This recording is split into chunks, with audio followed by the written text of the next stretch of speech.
Hello everyone, welcome back to the channel. Today I'll be discussing about legislation, modern source of Hindu law. Hindu law is considered to be revealed law and divine law. Now let us see why divine and why revealed.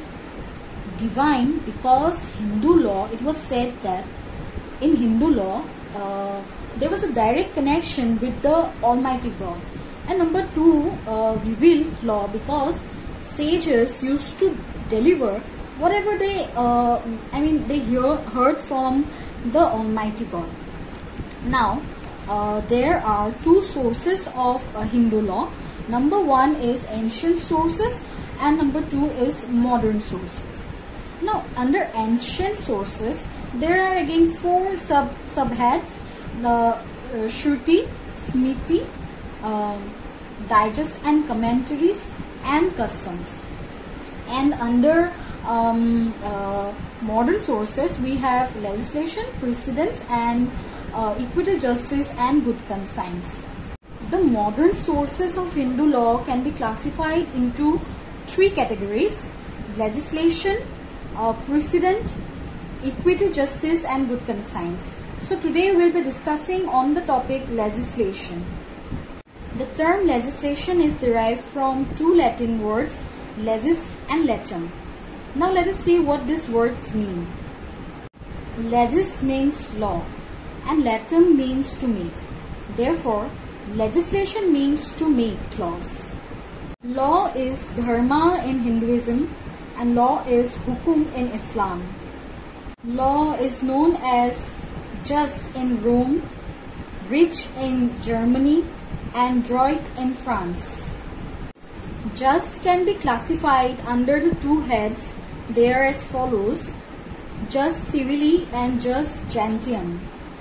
Jus civili is found to deal with civil and criminal matters, and jus gentium is found to deal with natural or divine law.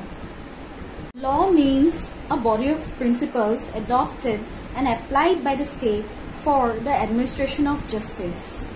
In 1941, the British government constituted a committee, and that committee was made for Hindu law reforms.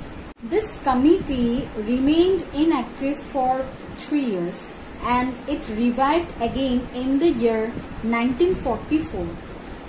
The chairman of the committee was B.N. Rao, and this committee conducted an inquiry and prepared a report, and this report was submitted to the British government. Now British government soon after the independence, they submitted this report to the Indian government, and finally these legislations were made.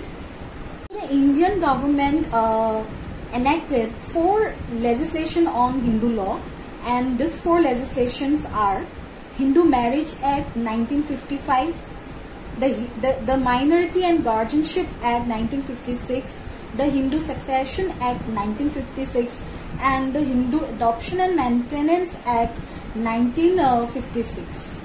Now let us discuss about the other two sources of Hindu law, modern sources of Hindu law as well.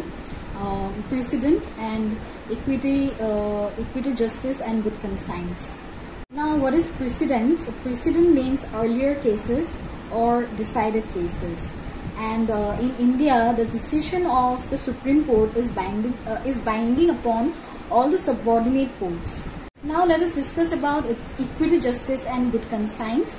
According to modern definition of equity, justice and good conscience, if there is no law upon a particular matter, then the matter must be decided with equity, justice and good conscience. That is also sometimes called as natural justice. Natural justice means hearing both the parties, taking evidence from both the parties and giving a judgment. That is natural justice. And with this I would like to end today's video on legislation. I hope you learned from it, and for more such legal videos, stay tuned at LexClick. Stay home, stay safe. So if you all want me to make a video on the ancient sources of Hindu law as well, please let me know. I'll make one video for you. So if you all are interested in other topics of Hindu law, like schools, or it can be any acts, so let me know. I'll make videos on those topics as well.